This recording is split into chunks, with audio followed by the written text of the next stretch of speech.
It was one of those evenings that felt too quiet. The kids were at my sister's for the weekend, and the house, usually humming with chatter and motion, sat unnervingly still.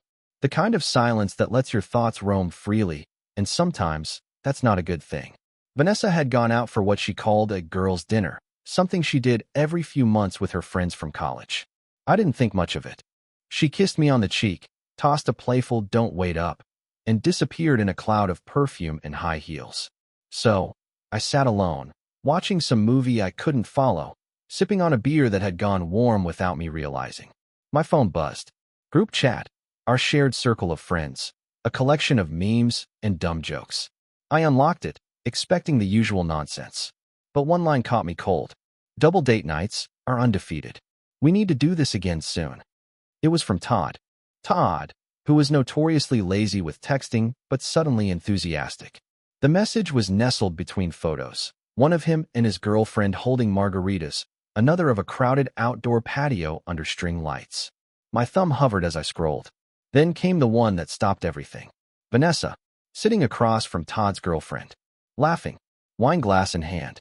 And next to her, not me, some guy, maybe early 40s, clean-shaven, in a dark button-down. His hand was resting on the back of Vanessa's chair, fingers just barely brushing her shoulder. Not quite touching, but close enough to draw a line I didn't know had been crossed. My stomach dropped, the kind of drop that comes before a crash.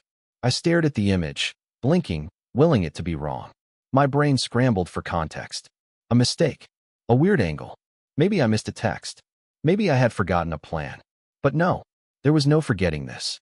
I sat there for a long time, eyes fixed on that photo like it would eventually tell me the truth if I stared long enough. The movie kept playing. I didn't notice when it ended.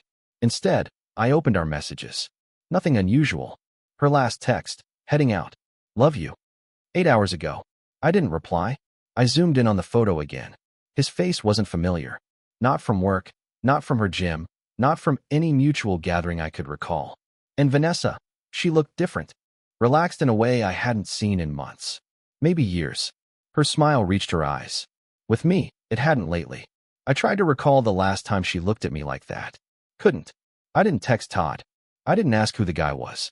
I just closed the app and sat motionless, the noise in my head rising like a pressure cooker about to blow. I must have fallen asleep on the couch. When I woke up, it was to the soft sound of the door unlocking.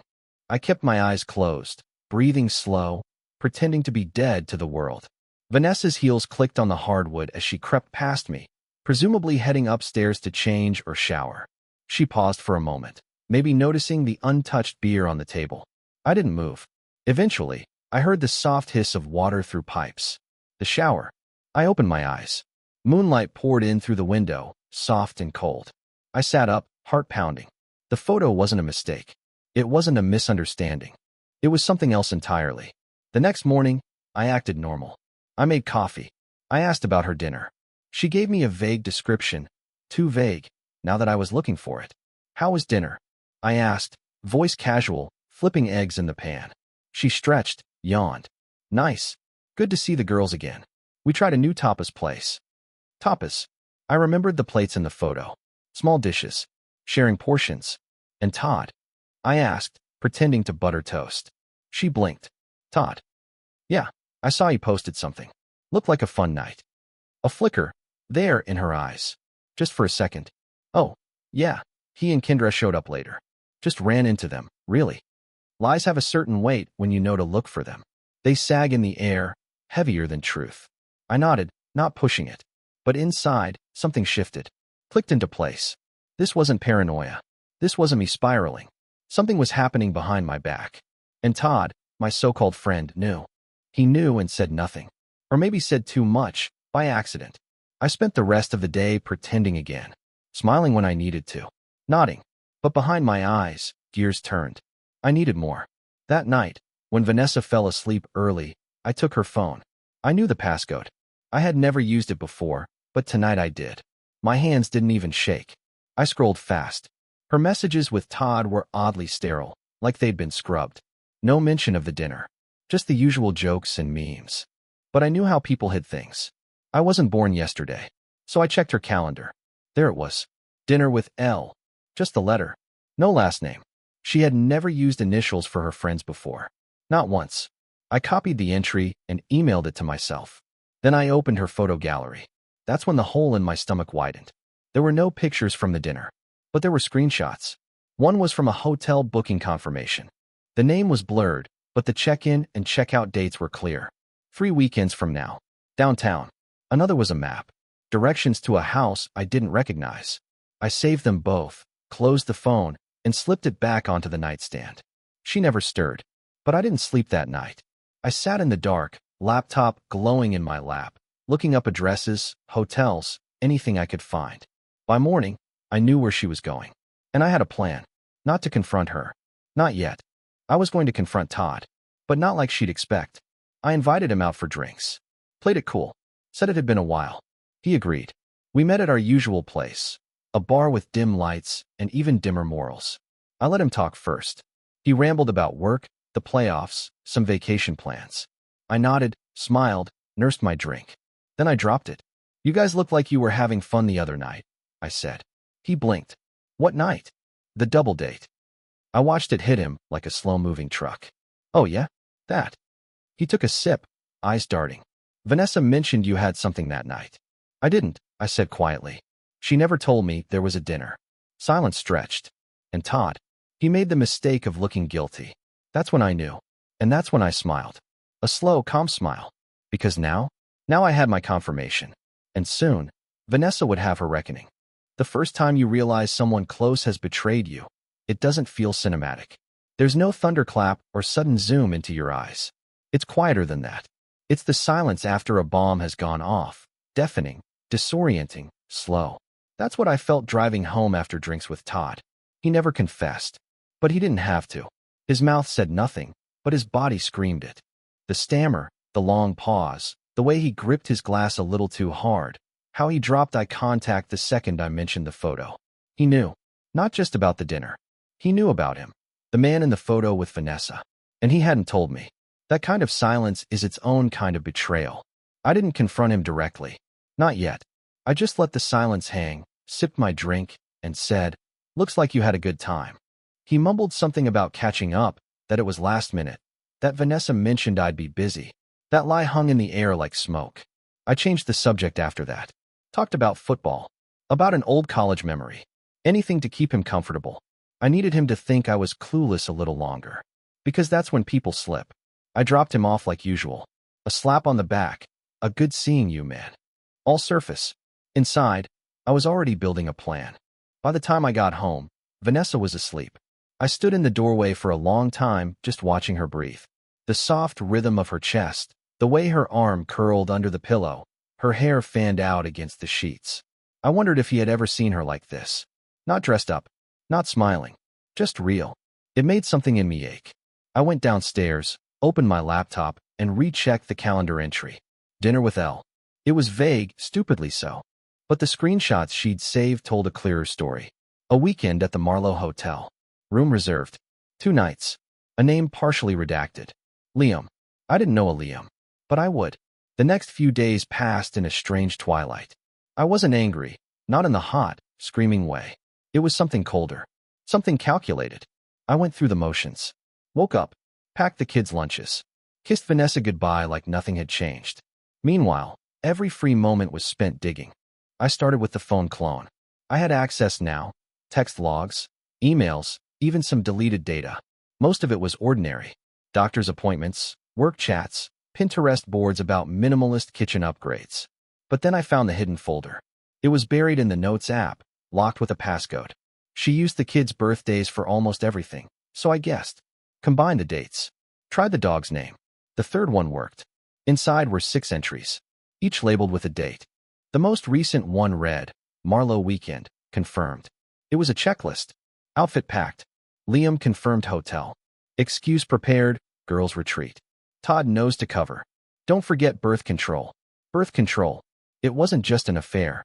It was planned. Carefully, methodically. Like a business trip. My hands shook as I read it. There were no apologies in her tone. No guilt. It was logistics. She treated the affair like a second life that needed scheduling. I snapped the laptop shut. Couldn't breathe.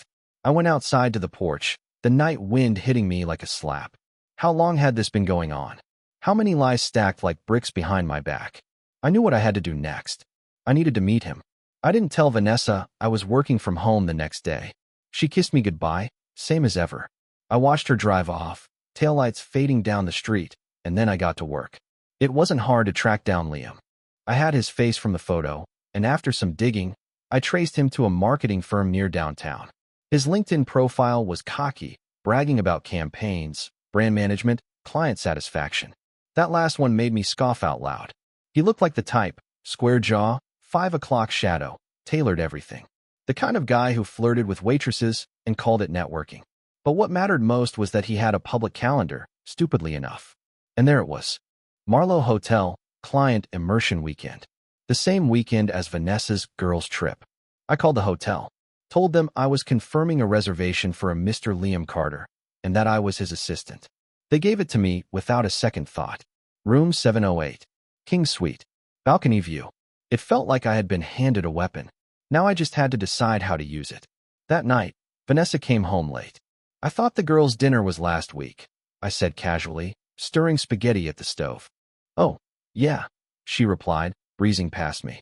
Kendra wanted to go out again. Todd had some work thing, so she dragged me along. I didn't say anything. Didn't need to. She was lying again. The more she lied, the easier it became to stay calm. Her lies were bricks, and I was quietly building a case, a wall she wouldn't be able to climb over when I was ready. I kissed her goodnight, lay beside her, stared at the ceiling, waited. The weekend arrived. She packed light, just a carry-on and her makeup bag.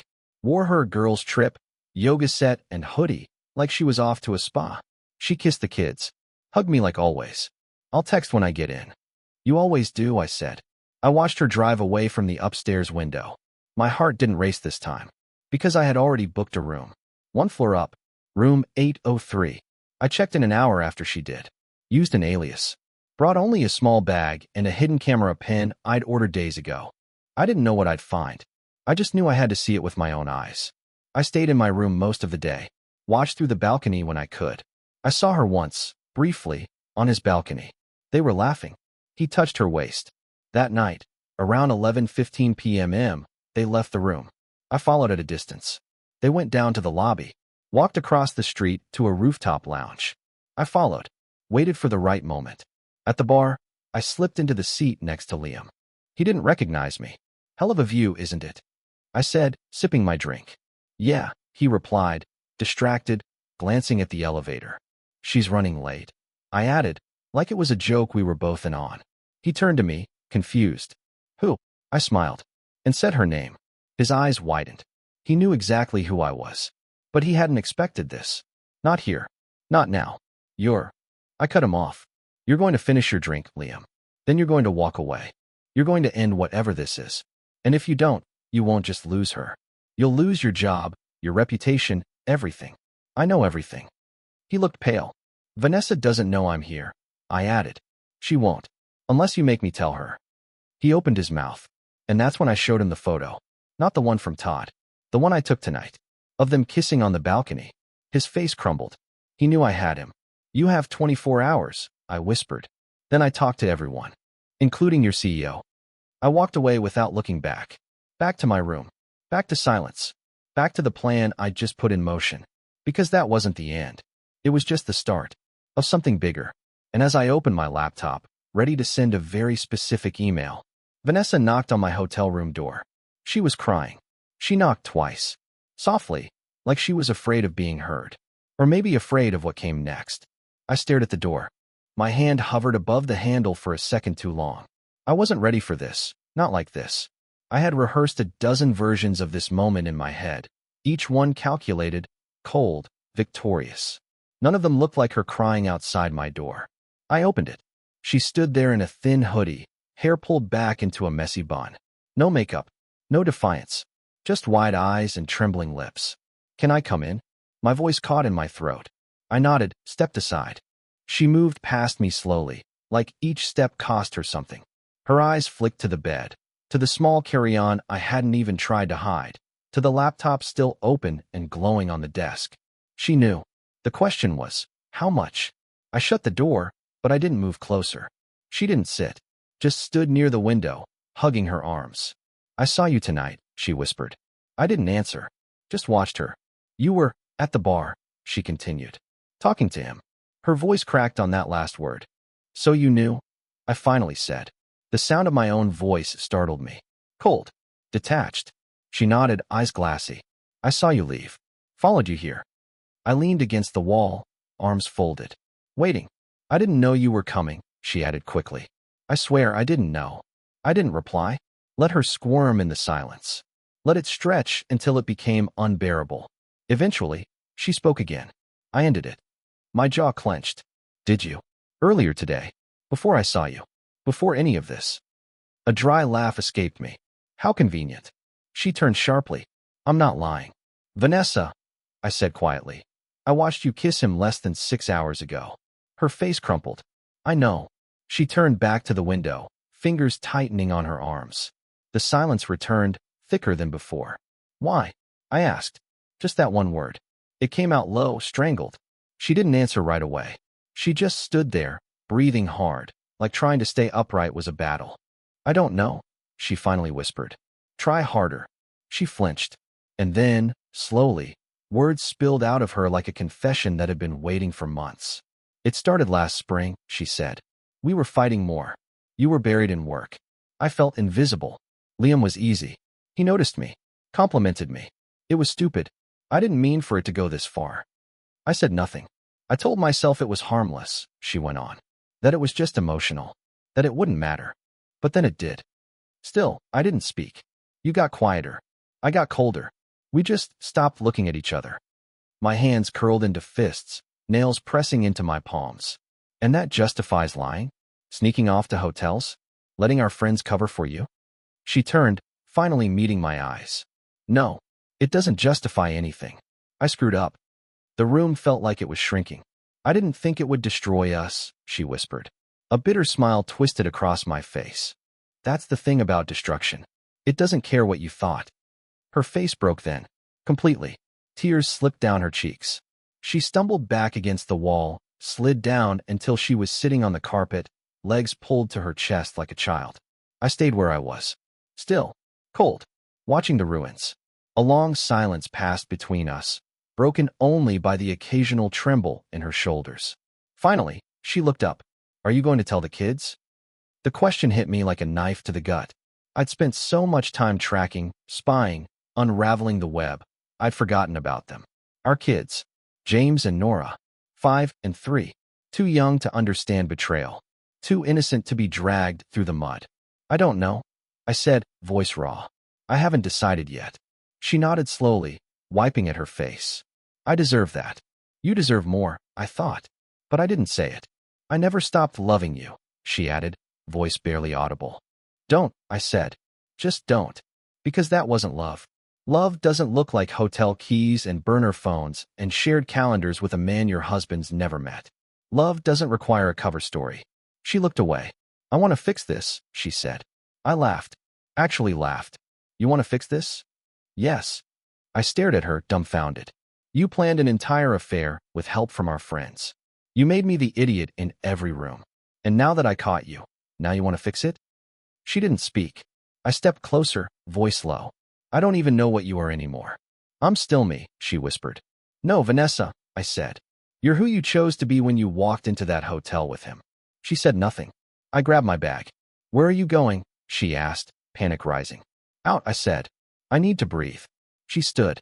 Wait, please. Don't go like this. I'm not leaving for good, I said, not entirely sure if it was true. But I can't be in this room with you right now. Where are you going? I looked her dead in the eye. To Todd's. And just like that, her face drained of color. I didn't wait for her to speak. I just turned and walked out. I didn't go to Todd's. I parked outside his place. Sat in the car for half an hour. Watched his house. His porch light was on. One car in the driveway. No sign of movement. I thought about walking up and knocking. But something held me back. Instead, I pulled out my phone. Opened the voice recorder app. I had made a copy of my conversation with Liam at the bar. Clear as day. I scrolled down to the folder with Vanessa's messages, the ones from her hidden phone, the texts between her and Liam. I selected them all, attached them to an email. I paused. In the to field, I typed Todd's email. then Kendra's, then two others, mutual friends who had covered for her, knowingly or not. I typed, "Since you all know so much, I figured you'd appreciate the full story." Attached everything. My thumb hovered, then pressed send. I tossed the phone into the passenger seat and leaned back, breathing hard. There was no going back now. Whatever we were before, it was ash. And as I sat there in the dark, watching Todd's house, an idea crept into my mind. Quiet, terrible, inevitable. What if this wasn't Vanessa's first time? What if Liam wasn't the only one? I thought back to the man's hand on her shoulder in the photo. How familiar it looked, like it had been there before. And suddenly, I wasn't just watching Todd's house. I was remembering something he'd said months ago. A joke. A throwaway comment. "You're lucky, man. Vanessa's the kind of woman who's good on a double date and better when you're not there." At the time, I thought he was drunk. Now I wasn't so sure. And the final piece clicked into place. Maybe Liam was just the distraction. Maybe the real betrayal started with Todd. The idea wouldn't leave me. Even as I drove home, headlights cutting through the early dawn mist, the thought pressed against my ribs like a growing bruise. What if Liam was just the convenient fall guy? What if the real betrayal started closer? Much closer. I replayed that photo in my head again and again. The hand, the way it rested on her shoulder, confident, casual, like it belonged there. Like it had always belonged there. And Todd had been there from the beginning. He was the first person Vanessa and I introduced to each other. We met at a charity benefit when she was still just the new girl at the marketing agency, and he was my best friend from college, my wingman, my groomsman, the guy who always had a joke ready and an arm slung across shoulders like it was his natural state. He was there the night I proposed. He gave the toast at our wedding. He cried at our daughter's christening. And now, as I sat in my driveway staring at the house we'd built together, I realized something sickening. He'd never stopped looking at her, and I'd never noticed. Vanessa was asleep when I walked in, curled under the throw on the couch, like she was trying to make herself small. Or maybe she hadn't slept at all. Maybe she'd just collapsed there after I left. I didn't wake her. Instead, I went straight to the bedroom, closed the door, sat on the edge of the bed, breathing in the stale scent of everything I used to love and now couldn't stand. Then I opened my phone again, started digging. I wasn't looking for Liam anymore. I typed Todd's name into her phone's cloned archive, searched old backups, and suddenly, things started surfacing. Deleted texts, scrubbed clean call logs, photos long erased. But they weren't gone. I found a message from over a year ago. One line, "We can't keep doing this. He's going to notice." Another, "You said we'd stop after the cabin weekend." And another, this one undated, but it didn't matter. "You know I'd choose you if I could." My hands shook so hard the phone almost dropped. They'd started long before Liam. Before the hotel. Before the pills. Before everything. Todd had been the first. The affair with Liam was just the most recent lie. The most visible crack in a structure that had been rotting for years. I felt the weight of it settle across my shoulders. A pressure so heavy it made my chest tighten. She hadn't just betrayed me with a stranger. She'd betrayed me with the person I trusted most. And worse, she kept both betrayals running at the same time. Parallel lies. Layered deceit. And now she was crying in my living room like a victim, talking about fixing what she had already buried. When morning came, I didn't speak to her. I walked downstairs, poured coffee, and sat across the room. She stirred under the blanket, eyes groggy. "You came home," she whispered. I didn't respond. She sat up slowly, watching me with a kind of hope I hadn't expected to see. "I meant what I said last night," she continued. "I want to fix this. I want us back." I took a sip of my coffee, let the silence drag her further out onto the limb. "Did you love him?" I asked finally. She froze. Her lips parted. Which one? There it was. That single moment when the truth slips out before the brain can catch it. I stared at her. Cold. She swallowed hard. "You know, I do now." I stood, coffee still in hand. "How long?" She hesitated. "It was never supposed to be." "How long, Vanessa?" Her shoulders dropped. "A year. Maybe longer. I don't know anymore." I nodded once and walked away. Later that day, I called Kendra, Todd's girlfriend. I asked her to meet me. Said it was important. We met in a small cafe outside the city limits. Neutral ground. She arrived guarded, eyes wary, shoulders tight. I didn't waste time. "I sent you those emails for a reason," I said. "Not just to humiliate Vanessa. I figured, she said, voice flat. I need to know if you ever suspected anything. With Todd. And Vanessa. She was quiet for a long time. Stirred her tea, even though she hadn't added sugar. I did, she said eventually. But not with her. Who then? She hesitated. Then looked me in the eye. He's always been like this. I just stopped checking after a while. He knew how to hide it. So you knew? I suspected, she said. But I was tired. I wanted to believe he was changing. He wasn't. No, she whispered. He wasn't. I slid my phone across the table. Showed her the messages. Kendra read in silence. When she reached the end, she handed the phone back and said nothing for a long time. Then, what are you going to do? I haven't decided, I said. But I'm going to confront him. She nodded, lips tight. You won't be the only one. There was fire behind her words. Good. I wasn't alone anymore. I waited 3 days. Let the tension build. Let them both squirm in the silence. Vanessa kept trying. Little gestures. A text asking if I wanted dinner. A note on the mirror that read, I love you. We can still fix this. Every gesture just felt like sandpaper against an open wound. I ignored all of it. Until Thursday evening. That's when I drove to Todd's house. He opened the door like nothing had changed. Big grin. Hey man, wasn't sure I'd hear from you. Everything okay? I stared at him. Said nothing. Just pushed past him into the living room. Whoa, all right. You want a drink or? No. He paused, grin fading. Okay. I turned. Let the silence stretch. Then I pulled out my phone. Opened the messages. Read the first one aloud. We can't keep doing this. He blinked. Swallowed. Listen, I don't know what you. Another message. You know I'd choose you if I could. His face drained. I can explain. Don't. I walked toward him slowly. You didn't just cheat with my wife. You stood beside me at my wedding. You toasted our anniversary.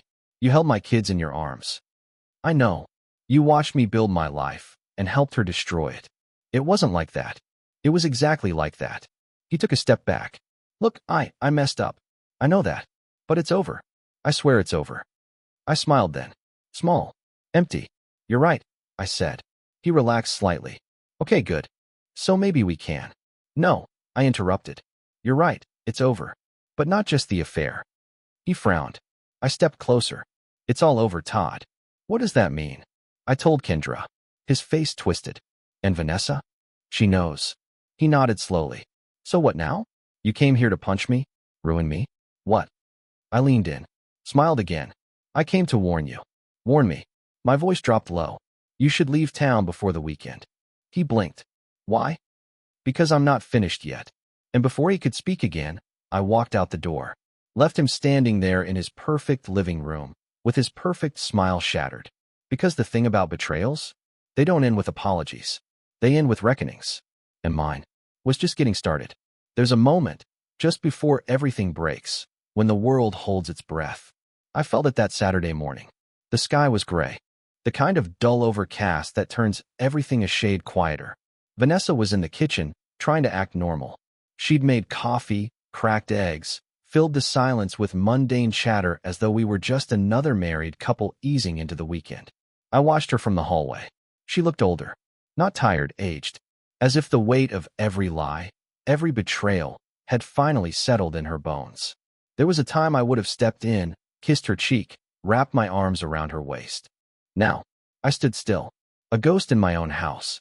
I waited until the kids were with my sister, an arrangement I'd made days ago. A sleepover, I'd said, just for fun. They went off smiling, backpacks bouncing. No idea the world was cracking beneath their feet. Once the door closed behind them, I turned to Vanessa. We're talking today, I said. No question, just fact. She didn't argue, just nodded, eyes dim. We sat in the living room, not side by side, opposite ends, like opponents. She started with an apology. Again, tearful, shaky. I let her speak. She went through all of it. How it started, how she felt unseen, how she kept waiting for me to notice, how she hated herself every time she came home from one of her girl nights smelling of someone else's cologne. It was a well-practiced confession, and it might have moved me months ago, but now I saw it for what it was, a performance to ease her guilt, not mine. When she finished, I handed her a stack of papers. What's this? She asked, blinking through tears. Separation agreement, I said. Drafted yesterday. She opened it with trembling fingers. You're divorcing me? I looked her dead in the eye. You divorced me the moment you let him into our bed. I'm just catching up. But what about counseling? We could. There is no we anymore. The finality of it must have hit then. Her face crumbled. She buried it in her hands and sobbed. And for the first time, I didn't feel anything. Not rage. Not sorrow. Just release. The next part was Messier. Todd, for all his arrogance, didn't see the fallout coming. Kendra made good on her promise. She confronted him in front of everyone, at the fundraiser gala he'd helped organize for his firm. She didn't scream. She didn't cry. She read his texts aloud. Into the mic. People froze with champagne flutes halfway to their lips. Executives exchanged glances. His boss paled. Todd stood there, mute, sweating through his designer suit, eyes darting like a man caught in a fire with no exits. Kendra left to a standing ovation. The fallout was swift. Todd lost his job the following week. Word spread fast. He wasn't just a cheater, he was reckless. He had put company reputation at risk. Turns out, ethics matter when clients are watching. He tried calling me. I let it ring, then blocked him. Vanessa moved into her sister's guest house. She came by every few days, at first, to talk, to see if I was okay. I kept it polite, but distant. Eventually, she stopped trying. We told the kids together. It was the hardest thing I've ever done. I kept my voice steady while explaining that sometimes adults grow apart, but that we both still love them more than anything. James asked if we were mad at each other. Vanessa cried. I said, we're just sad, buddy. But it's not your fault.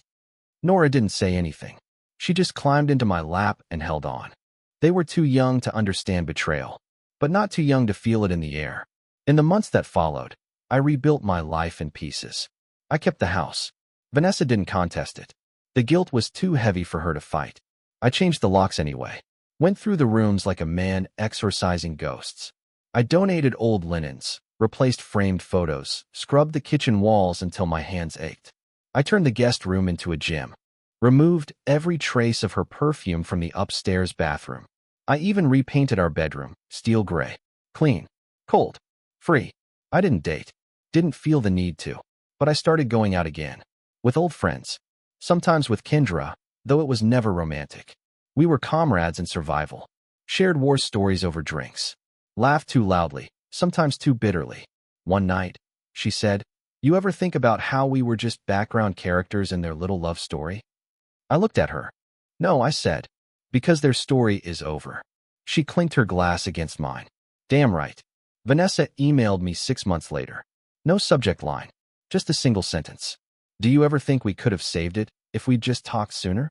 I stared at it for a long time, then deleted it. There was nothing left to say. Closure doesn't come with fireworks. It's not some grand epiphany or cinematic finale. Sometimes, it's as simple as walking into your kitchen one morning, pouring coffee, and realizing you're not thinking about them. Not remembering. Not hurting. Just living. I stood at the sink that morning, looking out at the yard. The sun was breaking through the clouds. A breeze stirred the leaves. The world was quiet, ordinary. And for the first time in a long while, I let myself breathe. This was what freedom looked like. Not revenge. Not destruction. Just peace. And sometimes, peace is the greatest revenge of all.